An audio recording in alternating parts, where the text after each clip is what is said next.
Pang Michelin type ang itsura, pero dito kay Inangs, basic na basic lang yan. Tuna pa nga ng Inangs dito sa may Barangay Lulonggoy, Bukawi, Bulacan. Which is ito ay totally hindi lang siya legit na masarap, kundi very affordable pa. At ayun na nga mga bossing, na gawin na tayo dito sa ating ikapito stopover para sa araw na to sa ating biyaheng Bukawi dito, biyaheng Bulacan sa bayan ng Bukawi. Which is ito nga, binisita natin dito si Inangs Kainan na ito bago lang siya magbubukas dito sa bayan ng Lulonggoy, sa Barangay Lulonggoy, Bukawi, Bulacan, na nagsiserve ng mga iba't ibang klaseng masasarap na pagkain, mostly Filipino dish. At yan nga ang pupuntahan natin at titikman dito mga bossing, kaya samahan nyo kami. Let's go! Eto na, bagong matitikman dito sa Barangay Lulonggoy, Bukawi, Bulacan mga bossing. Etong bago na Inangs Kainan na bagong bubuksan dito. Ayan. Actually, ito, yung kanilang fine dining dito at meron pa second floor para sa mga gusto ng event, lalo na ngayon sa mga naghanap ng mga venue para sa kanilang mga party, lalo na ngayon holidays. Kaya tara mga bossing, pasok tayo dito sa kanilang fine dine area. Ayan. Mostly ito, bago pa lang talaga. Ka-open pa lang. Ito, maganda ng lugar nila eh. Habaan niya ng MacArthur Highway, then dito lang siya. Pagpasok, air condition ng lugar, ang fine dine, kaya presko-presko na tambayan dito habang kumakain.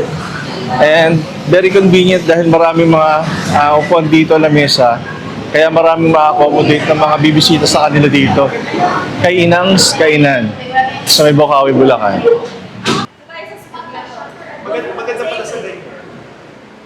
So actually, I'm Marvin Castro. I'm the Secretary for Restaurant. So sa restaurant operations nila, I'm handling all the stores. So we have Cubao, Bukawi, Malolos, and Pampanga. Kung familiar na kayo kay Christine's, this is the other version of it. Siyempre, ang market naman lagi namin sinasabi, we need to provide the experience. So, siyempre, so inaaral namin yung market. So, ang demand is much lower prices. So, ito yung ginawa namin. So, would be the first concept of a fast food chain. Pero, mas cheaper siya sa fast food. So, meaning, kung ang price kay is 99 kay gantong fast food, binaba pa namin siya. So, people can afford it. Kasi nga, ang lagi namin sinasabi, everyone needs to experience the food that we serve also in Malolos. So kung yung mga nag-Christine's na dito, makikita nyo na this is, iniba lang namin yung branding, pero same quality and same experience. So hope everyone will enjoy, and hopefully, sabi ko nga, this is not just about, parang ex-deal eh. This is partnership na. So we're looking forward also for next year that will opening 4 restaurants again in Pampanga na nandun din kayo. So we will open Cassie's, Christine's, and 2 Amari in San Fernando, malapit sa Walter Mart. So sinabi niya ng boss namin, Bulacan Vloggers, hindi pwedeng wala kayo sa opening. So again, welcome, and hopefully ma-enjoy nyo yung food. We want an honest review. If there would be changes na you need us to change, let us know. So welcome po, enjoy nyo yung babadakin yung food kasi yung kitchen nasa taas eh.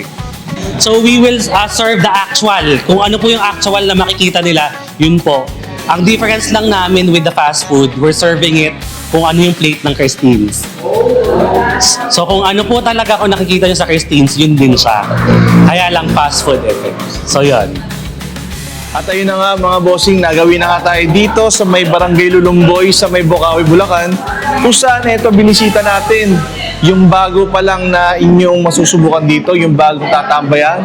At syempre, marami silang in-offer dito ngayon, na katulad na lang nitong nasa aking harapan. Tulad ng pork barbecue, yung kanilang creamy cheese bangus, kare-kare, sisig, mayroong binagongan, may chicken inasal, may pampabata pa na chicharong bulaklak, at kung ano-ano pa na talagang typical na Pinoy ang Pinoy style dish ang sinuserve nila dito. Which is ito ay totally hindi lang siya legit na masarap, kundi very affordable pa.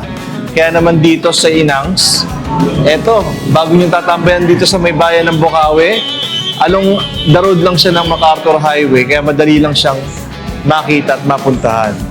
Ayan. Kaya naman mga bossing, kung crave nyo ang mga ganito at malapit lang kayo dito, ay inyo sila subukan para inyo ring malaman. Tara, kain tayo.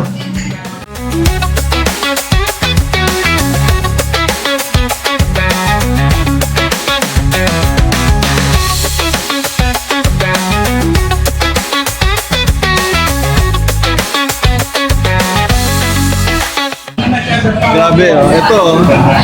Meron talaga Pinoy na Pinoy ang dating yung kanilang turon. No? Banana turon na merong vanilla ice cream on the side. Di ba? Napaka very appetizing, visually appealing nung kanilang mga dessert dito kay Inangs. Multim sa bibingka hanggang sa kanilang ano po suman, no? Na merong side dish na vanilla ice cream at mango. Di ba? Pang Michelin type ang itsura, pero dito kay Inangs, basic lang yan. At yun nga mga bossing, kumuha rin tayo bahagya nung kanilang spaghetti dito ni Inangs. Ayan, yung spaghetti nila. Kumuha lang tayo para matikman natin. Cheers tayo mga boss.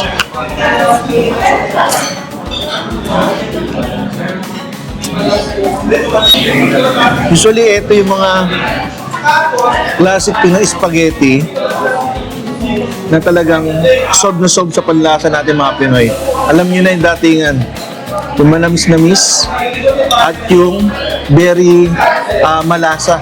Tsaka yung pagiging malasa ng sauce niya dahil nga sa mga karne na nandito, giniling, then hotdog, at yung cheese na nagpadagdag dito. Simple lang naman siya na Pinoy spaghetti pero iba dating ang pagka natikman mo.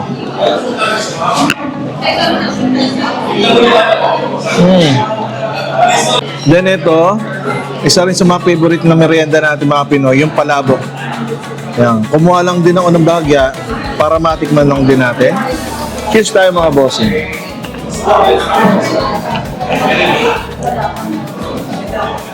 Basic na lasa ng palabok nila.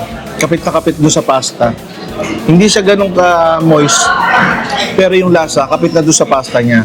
Di ba meron tayong ibang mga palabok na gusto natin, very moist. Tapos bihon pa. Sa kanila, Malabon style. Ito. Ayan. Pero yung lasa, kapit na kapit sa pasta. Panalo rin siya pang merienda dito. Panalong Pinoy merienda dito kay Inangs. Cheers tayo.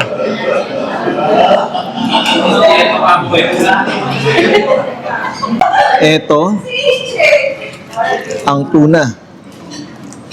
Tuna pa nga ng Inangs dito sa Bukawi, Bulacan. Cheers tayo mga boss.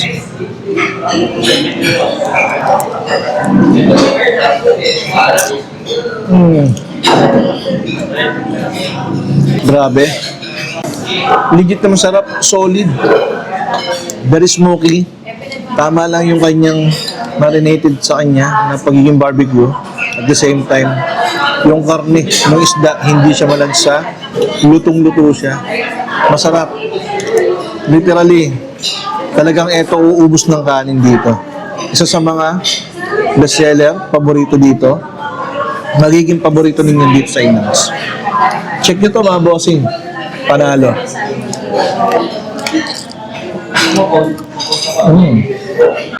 At ayun din mga bossing, kumuha nga tayo dito nung panghimagas. Etong turon na merong vanilla ice cream on the side. Yan, titikman natin siya mga boss.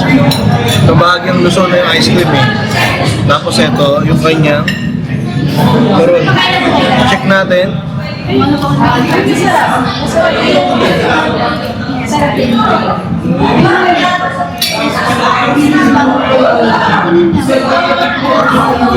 Grabe. Ang sarap ng panghimagas sila ditong turon. Maliban doon sa may keso ang loob nito, maadagdag na pag-elevate sa lasa yung bahagyang creaminess ng ice cream. Panalo to. Ito pa lang okay na mga boss. Ibang klase, ibang karakter, ibang level up. Sa turot, dito, kay Inang.